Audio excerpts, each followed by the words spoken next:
Hey again, everybody. It's Dino, and welcome to this edition of Horizontal Pinstripes. Of course, I'm joined by Mitch, Boy Mitch, and of course, Crime Dog Jake the Snake. Here's the situation: Yankees are 7-2, and everybody's calling for Boone's head already. What the hell is going on? Anybody, either one of you two, weigh in. It's a 162 game schedule. I swear to you, the Yankees could go 162-0, and some of these jabones would be calling for his head. You know, that's just New York City, New York baseball for you. Nothing other than that, to be honest. They want perfection. Unbelievable. Now, are there warts, Mitch? Did you see warts in the two losses? So, think about it. The two games. I am. That's why I'm asking you. Right.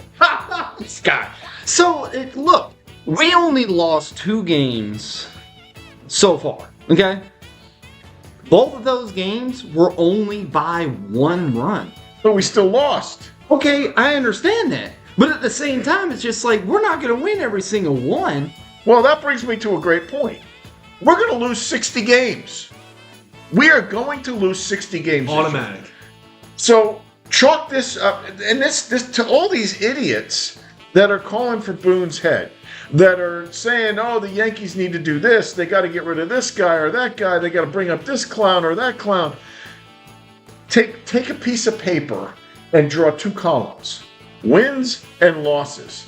And the bottom line is, we're going to lose 60 games. So just chalk these 2 losses up to we're going to lose 58 more. And at that point, it should lower the threshold a little bit and allow these idiots to maybe put down their drinks, to maybe up their meds just a skosh, and just to realize, hey, this is baseball. Touch some grass. We don't win every freaking game. Yeah, it's not like the NFL. Like, you can't have an undefeated season. Like, you're going to have games with ups and downs. Miami Dolphins had an undefeated season, I want you to know. Yeah. Because I rooted for them. You were just a glimmer in somebody's eye.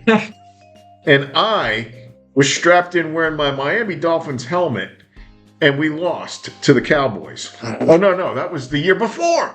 Then we won. And he hasn't celebrated since. I have not said, no, It's we are okay. hopelessly irrelevantville. It's okay. I'm a Raiders fan, so it's okay. But anyways, next baseball. Here's my point. I get it. We're 7-2. We're off to a blazing start. Tied for the best record in the sport right now with the Dodgers.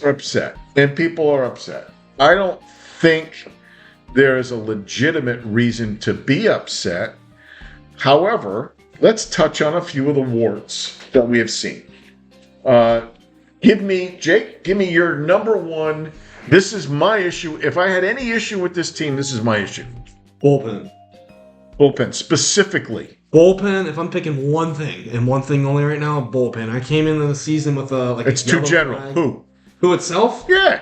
Camilo Duvall. I feel like Camilo Duvall is going to be a big force on what direction this bullpen goes. He's going to either be the prime dog that sets up Bednar, or he's going to be the guy that lets the train go off the tracks before he can get to Bednar and blow several games. I've watched him mechanically speaking. I know a little bit about pitching. He's all over the place. He's got moving parts galore. Inconsistent. I'll tell you what it is, Mitch. When you have so many moving parts, it's hard to replicate. It's pitch almost after like pitch after pitch. It's almost like Lincecum, and that's why he didn't really last as long as he could have. That's possible. Because he was so herky-jerky. Look at somebody. The first guy that comes to mind for me, Max Fried. Okay. Very simple delivery. Yep. Repeatable. All right. Andy Pettit, simple delivery. Even Roger Clemens, simple delivery. Pony's a little different. He would change his arm angle mid-pitch sometimes. But he's a different character. But I think simplify this guy and try to reduce the amount of moving parts that are in play for him. And I think he would be better. Right now, he's, like, as Jake said, wildly inconsistent. Yeah, well, he has the stuff, and it's just like he needs there's got to be a change there. There's got to be. Has to be a change either in personnel or in his abilities. That.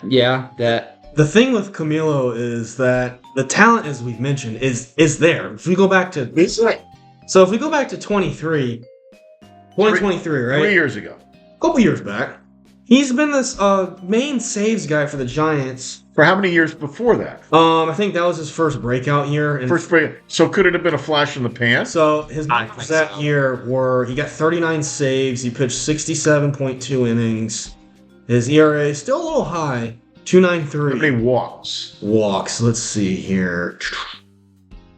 This is a half-hour podcast. I know, right? Might do you well. You said 2023, 26. Yeah, 26. So 26 walks in 66 innings. 1.38 WHIP. I'm surprised by that, actually. All right. So my point is because they gassed him up in Sanford. Look at Grissom. He was an all-star in 23. Right, but let's look at Grissom. Same thing. Grissom has a breakout year. Is it a breakout year? Or was it a flash in the pan? Guess what he did the following season in 24. What? A 4.88 ERA. He pitched 59 innings, so it's not like he had restricted innings due to injury. Let's see. How many walks? Walk should be in 2024. 39. Professor Preparedness. 39, and his whip was a good, beautiful 1.5. And then with the transition to the Yankees, he had 35 walks. See, so here's my thing regarding him, and I totally agree with what you were saying about him. I've got somebody else in mind from the bullpen, but I think the bullpen is or does have the potential to be a big issue. Duvall, in my opinion, too many moving parts. They got to simplify it. I think he was a flash in the pan. I don't think he's what maybe he's being billed as. I really don't. The other guy is Jake Bird. And my issue with Jake Bird is he can't bring the pitch down. He's got good stuff, but he pitches up, and he's going to get himself hit until he can figure out a way to bring that ball down. And if he can do that, I think he's going to be a game changer. Yeah, he was at first earlier in the week. I thought like, okay, here we go, redemption tour. Right. But then his recent appearance, he looked like the freaking Ocean Gate submarine where he just completely imploded. It's a little soon for that. Come on, Mitch. Jesus Christ. Anyways, but no, it's like I thought that he was really gonna have like, okay, like here we go, like maybe Matt Blake, got him on the right path, blah, blah, blah. And he might, but I watched him the last game that he pitched in, and he could not bring that ball down. And I actually saw he walked somebody, and I thought, this is a guy you have to get out. And it wasn't even a competitive pitch. It's like, oh dear God, what the heck? And I just think you add Blackburn to that mix too. I think you're looking at Yarbrough. I like Yarbrough. I think he's in his role. I think he's got something, and obviously Tim Hill is just Tim Hill. But I do see issues in the pen that we have to really lock down. Now let's turn it to some hitting. The lineup. Yeah. Who's your number one issue? Gosh, I wish this guy was hitting. Issue. It's either Cabby or Wells. Wells is a good one. You know what? I was leaning towards Caballero and possibly Jazz and possibly Grissom. I don't expect much out of Grisham. I think, like you said before, he's, I really think he's a flash in the pan. Jazz is going to be Jazz. He's probably going to hit like 250 this year. Mm-hmm. After that's just how 50 home run prediction. Yeah, exactly. 50 stolen bases. Give me a break. And now it's affecting his glove. Yeah, which we can touch on too soon. Sure. But let me just segue a little bit into the Grissom thing. I get where you're saying Wells is a problem, and I agree. I think I absolutely 100% agree. we got to be strong up the middle.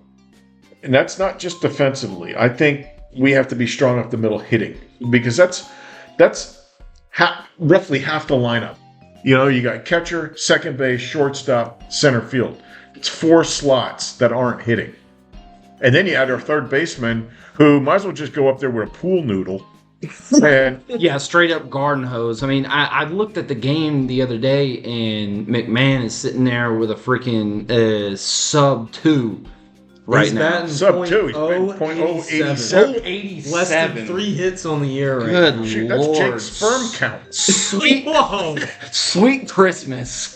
It's really. His bats look really it's bad. Embarrassing. He looks lost. He looks And really I lost. feel bad. I said this to my dad the other day. I feel bad that the narrative's already being made a week and change into the year that here we go with McMahon. He can't hit, and the pressure's already kind of there now within the fan base. Yep. It's already mounting this early. I hate that for him. I'm trying to give it like almost the Mark Teixeira treatment, where like, okay, you're just gonna suck in April, and then maybe you'll have a spark in May, and then start carrying that. But I don't know if he's that type of player. Like he was never really that electric guy. Like he's got the good glove, but the bat was never really there. And third base has always historically been a position where you're a banger.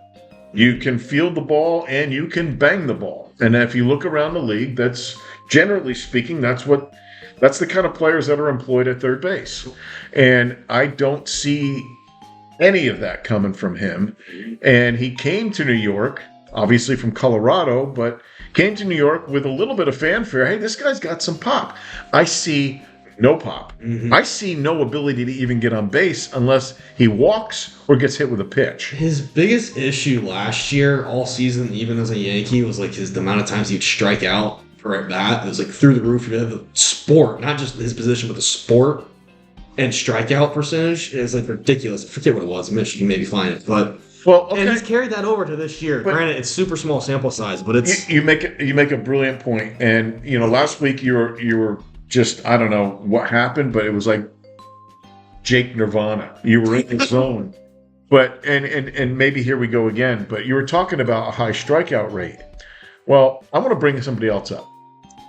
And this has really been sticking in my craw since the beginning of the season, and that's Spencer Jones being sent down.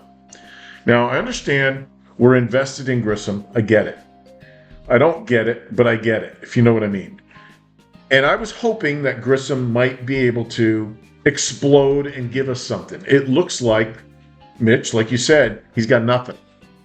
And he's striking out. He's a little too lackadaisical in the outfield. It hasn't bitten him yet, but it will. And there's nothing there for me to really get behind and go, yeah, he's giving me something. Caballero's not hitting well.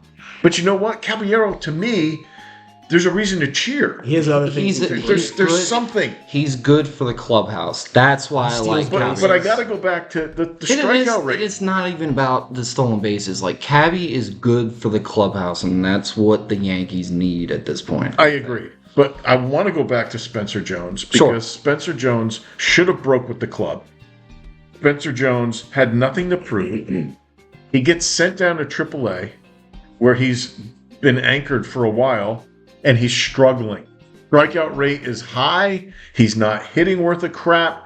And I'm saying the Yankees have done this prospect a humongous disservice by not allowing him to break with the club, get a few at-bats under his belt, and if he's striking out and he's not performing, now you send him down. He had no reason to go down, and I'm convinced that's why he's struggling. And you feel like he can be a guy that can kind of offset some of the weaknesses we kind of touched on. Right? Absolutely, 100%. So, look, Trent Grisham has never batted above 251 since he's been in the league in 2019. So what's your point? He can't hit the freaking ball. You're holding your finger up, and then you drop that. I mean, look, you're on Trent Grisham, so I had Trent Grisham stats. What do you want me to say? We play a little devil's advocate. I'll play the role of Brian Cashman, and Ron, you play the Yankee fans in support of Spencer Jones. Okay. So let's say... Why'd you send him down? Well, Spencer Jones, we have many years of control for Spencer. We view him as a highly touted player and prospect. We think he needs a little more seasoning. He's a great defensive player. Sounds like a low. Very versatile in the outfield, can play center and right field. But we don't like his strikeout rate. And we feel like if he can play up until maybe potentially July or so, he can refine a couple of things at the plate and then come on up. But then they control him for that whole length of time. Until once he comes into the league, now you can't. The clock starts ticking. Mm-hmm. So now you can string him along, and you've got all this great control. Mm-hmm. But you're ruining this guy. Mm-hmm. You're ruining this guy, and you have some hose job in center field who can't hit worth a crap, and you give him $20 million. Meanwhile, this kid is dying on the vine, as the numbers would show, because he had his heart broken. I mean, I'm being honest. I don't think this kid had anything to prove. Nothing. Well, we really like Trent Grisham, okay? All right, we're still doing this? Okay. I'll make this real quick. Go climb a building. All right, so this kid is 24 years old. He's 24 years old, man, and he's going to turn 25 in May. Like, don't waste this kid's prime. Exactly. So meanwhile, the Mets have a guy. It's the Mets. They have who's the 19-year-old that's playing? The Pirates? The Pirates. The shortstop. Yeah, they bring this kid up. Oh, He's 19 years old. Like, right away. There's a guy in the White Sox. They bring this guy up. Yep. I don't. The Cardinals, the Pirates, Weatherholt. the Tigers all have top. Connor Griffin. Yeah, Connor Griffin. yeah. And he immediately hits a freaking double. Right. Yeah. All have So, top prospects making a debut. Here's another one for you. Caballero's not hitting. George Lombard is. George Lombard's ripping the cover off the ball. Here's a thought. Bring George Lombard up and slot him to third. Well, our numbers say... No, I'm joking. No.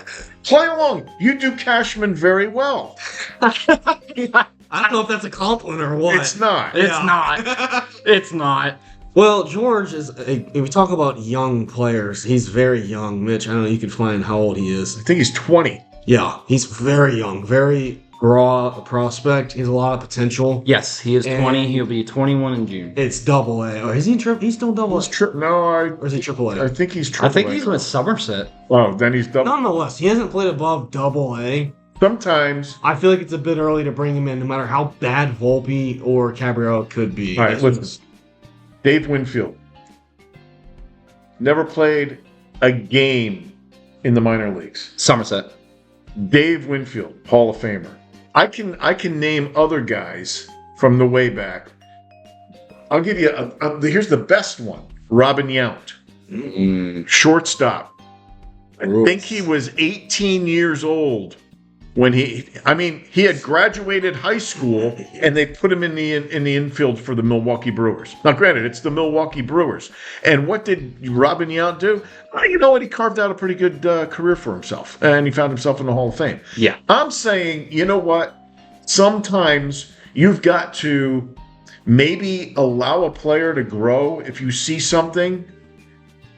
They obviously saw something in Volpe, and they've given him the longest leash I've ever seen. That's a great point, because we had talked earlier, you could say off air, saying how, I think that the Yankees prospect development kind of lacks, and they tend to wait too long to give guys chances if they even give them. I think they don't give them chances, but then, Ron, you mentioned Anthony Volpe's been given copious amounts of chances and opportunities. It's a very good word. Well, Leading, aren't you?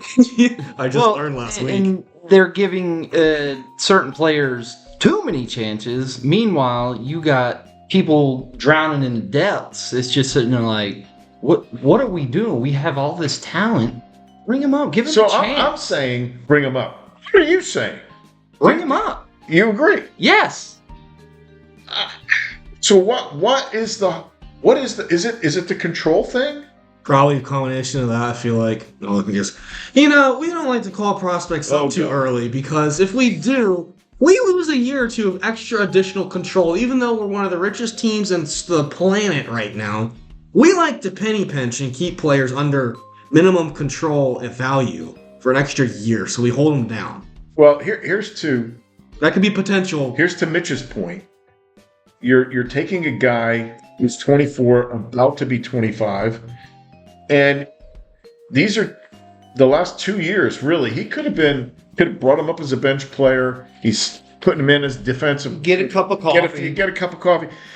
They had playoff runs. He could have come up. He could have done Pinch anything. hit, something. They did that with Jeter, and you know what? It seemed to work out for Jeter. Now, because he was on the bench for the 95 team. He didn't play, No. but he was there for the environment. Exactly, and I think there's something to be said for that. And then you go stick a guy who had a blazing spring training back down to Scranton. Now, let me tell you, I don't know if you guys have ever been to Scranton. Yes, I have been to Scranton. It is nothing to write home about. Forget what they say at the office. It is not America's vacation land. There is nothing there. I mean, the best thing coming out of Scranton is the highway. So what I'm saying is, absolutely, you stick this kid in Scranton, and even the name Rail Riders, and it's just it's in my opinion, it's criminal. And I'm speaking as a fan, and I don't know the backstories, but you know what? If it's the high strikeout rate, if it's just the control. Get over yourself. Bring this kid up and let him try. See what happens. So, with that being said, recap of the week. Yeah, I mean, go back through. There's really not a whole lot. I don't know that we have to go through every game, but I don't think. I mean, just really a touch here and there. I think it sticks out. I guess. I don't think there's a whole lot of complaining that we can do. I mean, we're 7-2. No complaining. Are we saying anything that we really like to see? Yes, 2 words. Ben Rice. You ain't lying. So we definitely nailed that one as far as predictions. What do you see, Mitch? Because you were one of the guys that harped on him too. What do you see is the big transformation in Ben Rice from, say, 2 years ago? Adaptability. Explain. Well, look at what he did. Look at what he did the other day, okay? He struck out 3 times in a row. Yeah. All right. Then he shows up and he hits an absolute piss missile down the right field line. Foul. Okay. Pitcher challenges him again. Shot. He won't do that again. Exactly. So he ends up hitting a shot, and you know that's one of those things where you look at a player as just like they're not gonna let themselves get down, right? Next at bat, he hits I believe a 2 RBI double. Double off the just missed. Foot. So he gives me vibes of a player that even though he could be in the trenches, he is not going to give up. I agree. I like that. But here's something that I'm seeing about Ben Rice, and correct me if I'm wrong, Jake, because I know this is a part that you kind of focus on a little bit. He's turned into a pretty darn good fielder. You know, it's small sample size. But with that small sample size, if you kind of touched on McMahon a little bit earlier, McMahon's a lot of, the infielders will throw a one hop by design. If it's a long hop, it's an easy pick. Easy routine play for any first baseman. So a lot of that is by design. So if you have a casual watching the game, that's a horrible throw. McMahon can't make his throws.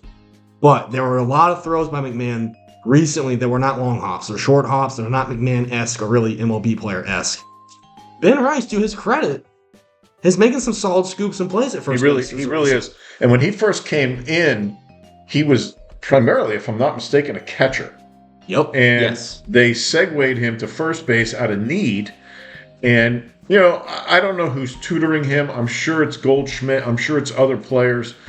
But in my opinion, that word adaptability rings especially true because he's adapting as a hitter. He's surrounded by good hitters, including probably the best one in our generation. Or your generation. I'm like 9 generations back. But then you've also got adaptability with the glove. Yes. Yeah. Hey, you know what? I can catch the ball. I can throw the ball.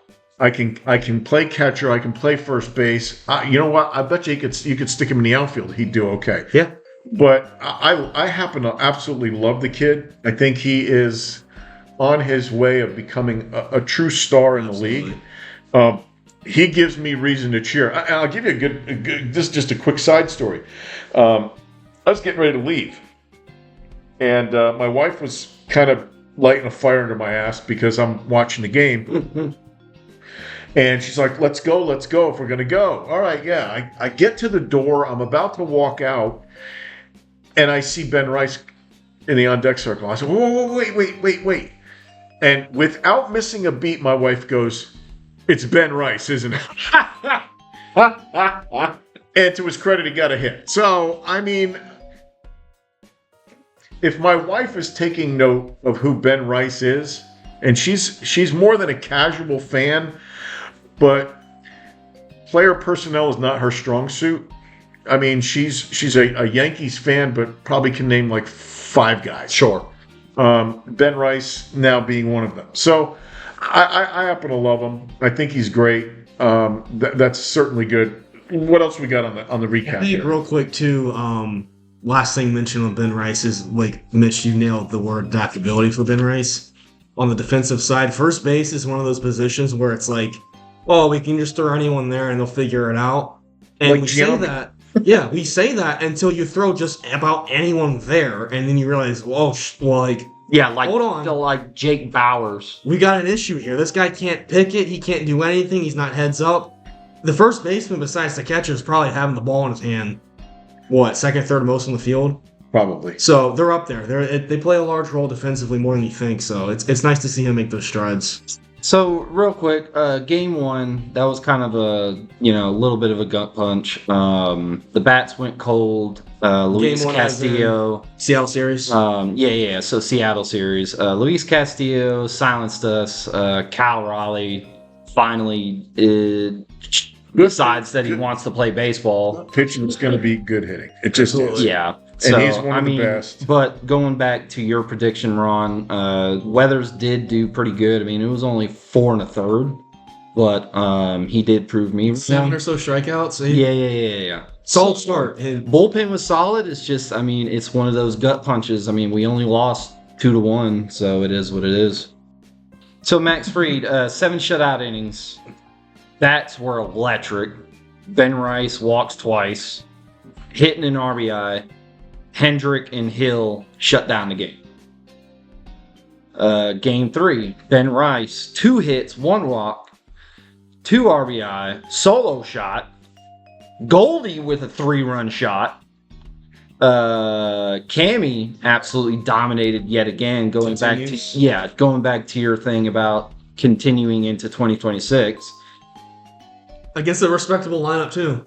Yeah. I mean, the Seattle series was exactly what I expected it to be. 2 out of 3. Yeah. So I enjoyed to see Schlittler. I mean, I didn't just enjoy watching him pitch, but it's really nice to see him continue to get more innings logged under his belt, continue his dominance, because there's always that little bit of a question with a rookie, especially a starting pitcher, where it's like they have all the talent in the world and they dominate in a small window, but can they continue? Right. He's edgy. I like that. I also think that he's going to have a dip. And I'm hopeful that when that dip comes, a lot of times it's the second time through. When they see a second time, now they ding you up a little bit. I see some advances in his pitching abilities. He's cleaned some things up. He's added some things. So maybe the dip won't be all that big. But I do think it's coming, and I hope the fans will, again, same jackasses that are calling for Boone's head after a 7-2 start going, oh God, here we go. The wheels are falling off of Schlittler now. Let the guy develop. Same thing with Weathers. Weathers has some mechanical concerns, in my opinion, from what I see. What do you see if you were to just quick couple, like, say, three things? I think his lower half is too fast and his upper half is lagging. So and I think he's rushing the plate so much. I think he's got to calm himself down just a little. I think he's got Yankee jitters, man. And I think there's a lot to that too. So I think give the guy about 4 or 5 starts, and let Blake continue to work with him at the Yankee lab. And I think you'll see a pretty good pitcher come out of it. I really, if he stays healthy. Sure. But I think Weathers is going to be okay. And I think Schlittler is going to be great. Fried has been really impressive for me. Electric. Really, he's just a quiet guy, but you know that there's an intensity burning in him, and I like that. I do. I really do. He reminds me a little bit of David Cohn, just not as outwardly emotional. Not as edgy, yeah. So it's just burning inside him. Yeah. So we have now, as the season really starts to unfold in front of us, we have now our true 5-man rotation now starting to kick in, which means Luis Hill is hopping on that highway and he's exiting out of Scranton. So what do you think? And he's coming into the rotation. Is he by any chance bringing Spencer Jones with him? I don't think so, sadly. But let me ask you a question. Luis Hill. You've not been really high on Hill. Nor have I. You. I like him, but I'm not going to say he's going to dominate this year. I think he'll be solid. Okay. So what do you think?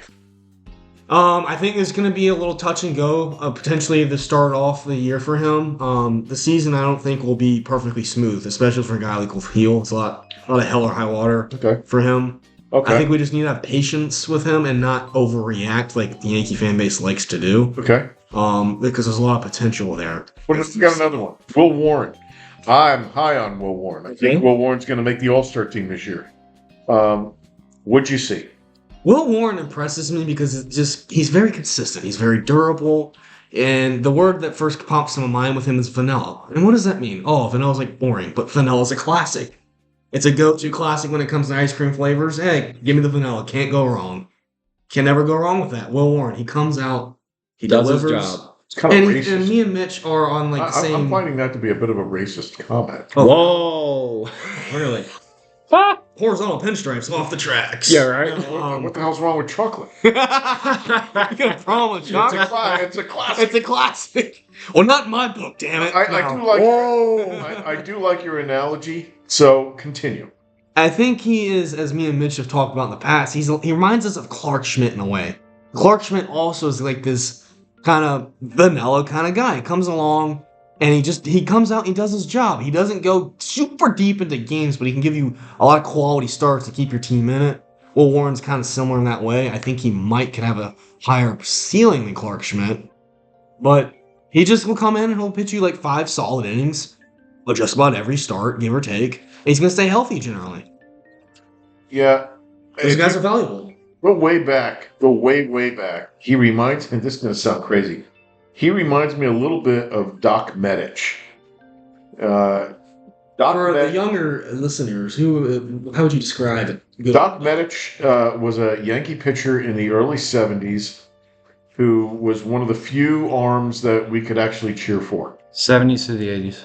70s, early 70s. 72 to 82. Okay. And he was, I think, a pretty serviceable pitcher, but he didn't have a lot of weapons. And as a result, I think we ended up trading him to Pittsburgh, and he went on to become a doctor, and there was some scandal involved, and apparently he lost his license somewhere along the line. But he reminds me of Doc Medich. He reminds me of Steve Klein, who was another Yankee who had kind of vanilla, but he was a guy that we could cheer for. Klein was another early 70s guy. He had a couple of years of decency, but I like these guys a little bit better, even though they do remind me. I get the whole vanilla thing. I really do. They're not gonna I feel like they're not gonna wow you. But they're going to be they can be consistent, consistently good. Just to go to Doc, he was Rookie of the Year, third. 16-7, wasn't he? No, he was 14-9 in his rookie year. His next year, though, 19-15. Middling the next year, 16-16, but he was that solid guy, Yeah. And I think the difference between Will Warren and Luis Hill is that Will Warren, he's not going to get in his own way. He's going to come in every day, he's going to put his head down, he's going to work, and he's going to do his best to improve every day. I'm not saying Hill won't do that, but Hill's going to have his starts where he can't hit Wells' glove. Well, Heels has electric stuff that he maybe comes in, he can't harness it. And it gets in his way. Yes. He fights himself. But yeah, I get that. But, all right. So let's go into the Marlins series real quick. Now that we had a little history lesson, so Will Warren, again. He nearly got out of the sixth, only giving up 2 runs, 6 Ks. Great for him. That's a great improvement. Judge back to his all-star form, hitting a moonshot. He's got 3 RBIs. Jake Bird had a great showing in that game. We'll get towards the end of this series here in a moment. Hendrick, good. Judge stole a base, kind of hammering down. Stanton stole 2. Yeah, I know, but it kind of hammers down the whole conversation where they were just sitting there like, no, we cannot let up. We cannot let up. And that goes back to like a Michael K segment where, they were talking about the series where they went to Miami and they were kind of lackadaisical and they ended up getting swept. So they ended up having kind of a kangaroo court where it's just like, dude, I don't care how many runs we're leading by. We need to keep playing. And which I enjoy. I like it. Yeah. I like to see that change in tone in the team. I will say I'm going to be more of a pessimistic when it comes to that because all I've known under the Boone era is the over-cocky, arrogant Yankees that haven't really done a whole lot besides get bounced out of the playoffs. Right. And they basically reap upon the past success of teams. So we're going to see how that continues when it comes to July, August, September. Exactly. And that's all. Fighting for like 3 games up in the division. We're trying to maintain that lead. Well, I agree. Can't give games away early in the year. And that's a big talk. Oh, it's early in the year. It doesn't matter. No, it does matter. And if that's the true philosophical change that the Yankees are making, and they're going to keep the gas pedal down throughout the early part of the season to carry them through the whole season, Godspeed. Mm-hmm. Game 2, that was one that I shared in the group chat, man. I mean, that was never quit attitude. That was great. Weathers did struggle. Bullpen wasn't sharp, but the bats were hot. They scratched and clawed their way back. We were working a lot of walks. And this game in particular, they capitalized. Bednar got a little chippy at the end, but shut it down. Bellinger had the big home run. Judge with the Oppo Taco RBI with runners on base.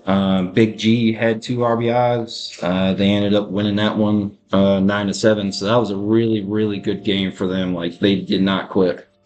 What'd you think about that game? You pretty much summed it up.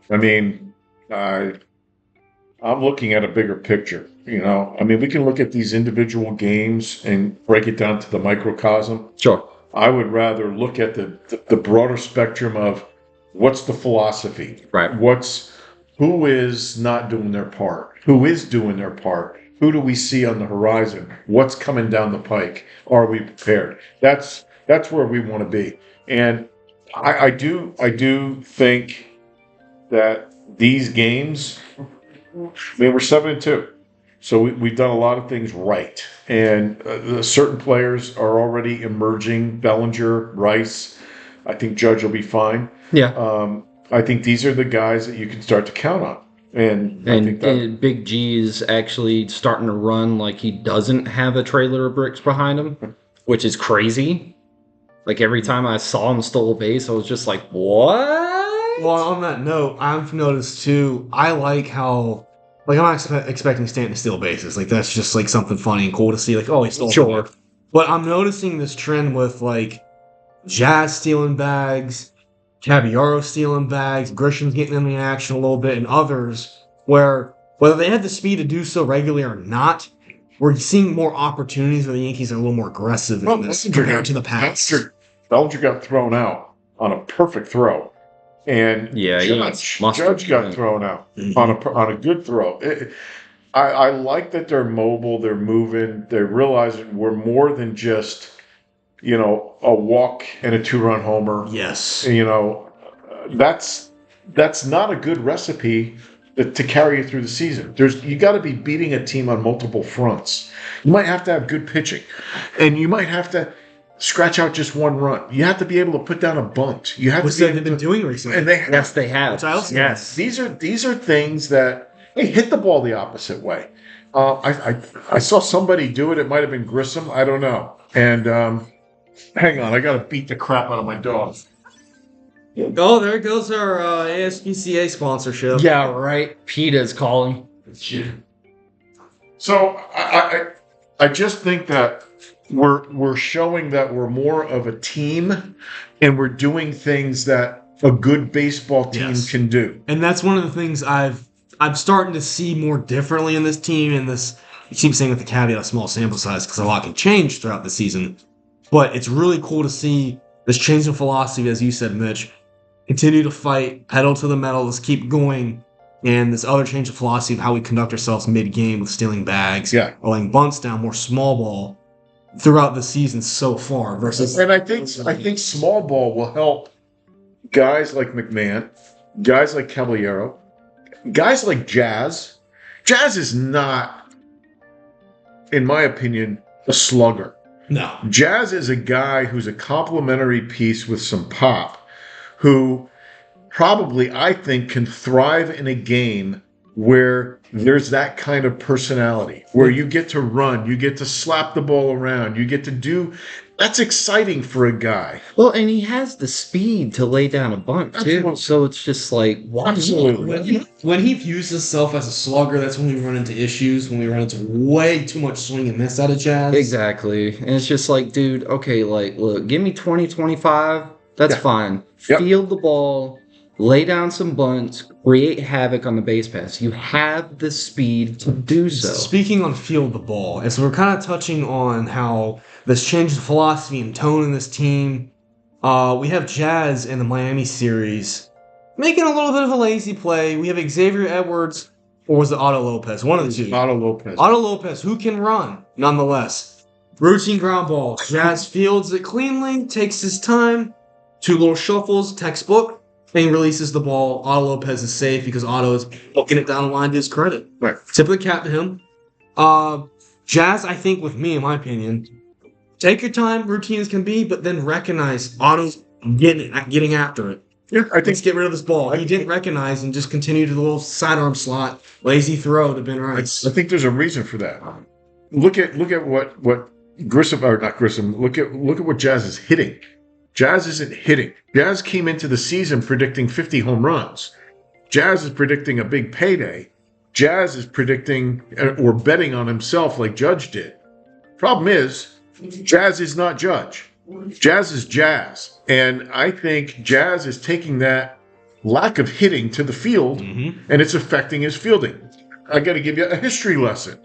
Paul O'Neill would have a bat-at-bat strikeout, you'd see him in right field swinging, because hitters, baseball players, want to hit. They want to hit. I don't care who you are, unless you're maybe Brooks Robinson. Do you focus just on the hitting or the fielding aspects? And I want to make great plays. They want to make good plays. They want to be the well-rounded player. But Jazz, especially, Jazz has, I think, a fragile psyche. I think Jazz has to be patted on the back and told he's a good guy when he's struggling. And I think when he's got too much pressure on himself, he starts to internalize it. And the next thing you know, it comes out in his fielding. Well, Buddy is a great point as far as the fragile psyche, because Buddy is on Twitter way too much. I know I mentioned Cammy being on Twitter, but like he's not like just. Well, there's a difference because Cam he comes out and he'll talk his trash and then disappear, and he's done, and he puts his head down. Jazz is on there, and wife. Yeah, like exactly. Yeah, there you go. Wait. What's this? He's got an OnlyFans wife? Quick side note. Jazz's wife, who he married during the off-season, was a former OnlyFans model, if you want to call it that. She's a whore. So, like, that's what it is. Let's just say it. That's what it is. I'm sorry. There's no, like, defending this. Man, I don't even know what Twitter is. So, he marries her this off-season. She's probably trying to get the bag. Her. He was her. Oh, her. Okay. Her, not bird. Her. Oh my He probably god. better off if he married a bird. But anyway. Yeah, right? He marries her, and what do the Yankee fans do? They go in comment section and bash him beyond belief. Oh, more than just Yankee fans. Oh yeah, because she's made her money off of OnlyFans. Okay. So right, they're bashing him, and he defends his. So do you think his now wife. could this be affecting him? I don't think it is. I think it's more of what you said, Ron. I think you hit the nail on the head beyond belief. His psyche. It's human. We want to hit. It's the most enjoyable aspect of most people when it comes to playing baseball, and it's natural to carry it onto the field with you. All right, so let's project as we're turning the corner home stretch here. Real quick, game 3. Okay. Free. No. Just real quick. Free, game 3, the last game. He was great. 6.2, 3 earned runs, 3 walks. Not his best, but the bullpen fell apart. And like I said before, Jake Bird absolutely fell apart. Three earned runs just imploded. I feel like I just have one thing to say when it comes to that game. That's about it. Is that's just kind of some of the negatives when it comes to this team. Like, we love a lot of pieces and parts of this roster, but this bullpen, as we kind of touched on earlier, and some episodes coming into the season, bullpens can be a potential bugaboo of this team. So, and they kind of reeled their ugly head in that game. It's going to happen. I mean, yeah, it's always going to happen. It's never going to be Something to be mindful of. Time will tell. Yeah. So we're looking at who's coming down the road. We're looking at the A's on Tuesday. A's have a pretty good lineup. They're sneaky. They're sneaky. Absolutely. They got some athletes. Who's your pick to click, Jake? Pick to click. Well, how about I'll do a sleeper. Have a guy in mind out of the bullpen that we've kind of been a little about. Brent Hedrick. Brent Hedrick. Okay. I've enjoyed Brent Hedrick. I enjoyed him the back end of last year because he's just this random guy that comes up from wonderful Scranton. And it's like he's just here for September call-up. And he kind of opens some eyes. He's just solid. Okay. He's never bad. He comes in and cleans up the inning. He does his job and he leaves. He's done that thus far this year. They're starting to use him a little more. I'm looking to see him maybe take that Jake Bird role when Bird eventually goes to his norm. And then from there, potentially get that Cruz role if Cruz can not stay out his own way. So we'll see what happens. Hedrick. Sneaky pick. Mitch. I'm still gonna eat some rice, man. I mean, I love the way he's looking, and again, going back to the whole adaptability thing. That kid's going to the All-Star game. I really feel it. I really do. If he keeps this pace, I really do. All right, I'm gonna pick 2. Okay. With the bat, it's gonna be Bellinger. Ooh, Belly. Bellinger is starting to hit a little bit, and I think his bat's going to really play with the Oakland pitchers. I just do, and I think Bryce is too. But I think Belly's the guy for me on there, and pitching wise, this is going to be a little bit of a stretch, but I think we're going to see an absolute gem from Will Warren. If Warren is pitching in this series, I think Will Warren is going to. This is where he's going to open eyes, and people are going to start seeing what I'm seeing. I think. All right, so here are our pitching matchups entering the series. So game 1, Cam Schlittler and Aaron Savali. Okay. Game 2 is Will Warren and Luis Severino. Ooh, yeah, which could be interesting. Very nice. Depending on the Severino that shows up. Yeah, right. And game 3 is Springs and Weathers. So okay. I do like I like all 3 of those matchups. Yeah. I think the Yankees can do real well, but I got to tell you, don't sleep on Oakland. They might not have a lot of depth from the pitching aspect, and I don't know what their bullpen looks like. I got to be honest with you, I really don't. But I know they've got some bats in that lineup, and I can guarantee you that the Yankees would covet some of them. Yeah, Rucker and all those other boys. Oh, yeah. Yeah. I think, prediction, I'm going to say 2 out of 3. I wouldn't be shocked. Pitching. I think it's going to be a grindy 2 out of 3 for sure. It's going to be tighter than what like a casual fan would expect. I really love Schlittler going in. I love that versus Savali. He's really just fallen off since he left the Guardians. And then Will Warren, I think, will be continued to be solid and vanilla. Severino is just a coin flip. He's either going to come in yeah, or chocolate. Severino's a coin flip, as we know, especially at this point in his career. He's either going to come in and dominate and leave you like, what the hell was that? He's crazy. Yeah, he's either going to pitch 7 shutout or he's going to be out by the second. Pretty much. So I will take our guy in that matchup as well. And I think the final game, not that I doubt Weathers, I just think Springs is a solid pitcher, just as Weathers. And I think that's just going to be more of the gamble game right there. It's a tighter matchup, I feel like, when it comes to the pitching, at least. So after Oakland, we have Tampa. How do we feel about them? Scrappy, they'll continue to be competitive and good. I think we should still win that series. And now we can only say they should, that different things happen. But that's what I kind of expect that. Tampa, they'll put up a fight as well. But I feel like we kind of clear in most facets when we compare the two teams right now, especially the way we're playing. Is that a home game? Those home? Is that good question. Think away. Let's see. Away. It's like home. The nightmares of the Yankees. It's sort of like home. They play so bad. Yeah, right. The Yankee Stadium. They don't play, but they don't play well there. They don't, and Judge hates the turf there. Remember, they used to not play them right before the hurricane. Oh yeah. So we'll see what happens. It might be a little different. I don't know. Maybe the construct of the stadium has changed slightly, and maybe they got a different. That opaqueness of the inside. I've been there, and still an ugly fishbowl. It's just terrible. But anyway, I think we could be looking at overall 4-2. Maybe another 4-2. I can see that, but at the same time, I guess I'm gonna lean towards that way. But at the same time, I can see us meeting back up and going like, wow, what just happened? We came out with such a great start, and now we're hitting a lull. And then we're literally the typical New Yorker on WFAN fussing out Michael K. Yeah.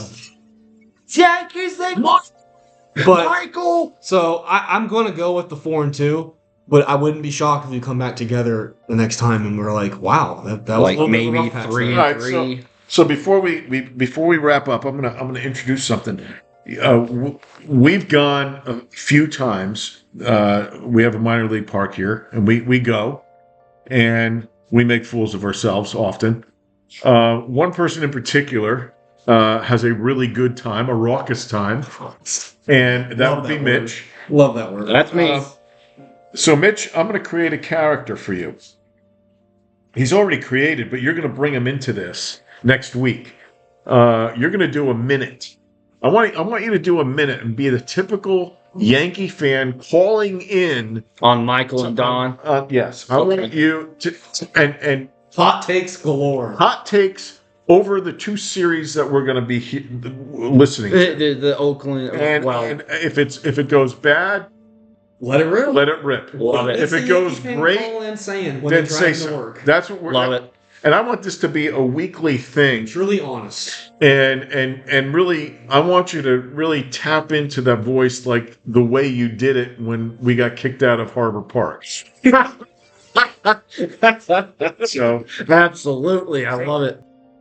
Hey, today we're at Dino's Den, and it's time to call it a night because I got to be to bed. The asteroid's about to hit. So I'm going to kick it over. I'm going to slide this over to Jake the Snake, who last week did an MVP job. Oh, thank you. So finish us up. Well, guys, as Dino said, we're kind of putting the bow ties and finishing touches to this episode. We look forward to the next 2 series that could continue the Yankees' dominance or leave us scratching our heads a little bit. Time will tell. But until next time, folks, don't forget to like and subscribe. Throw a little comment in there, whatever you're thinking, and maybe potential topics, whatever comes to your mind. Till next time, folks, Horizontal Pinstripes out. Take us out, Mama. Let's go, Yankees.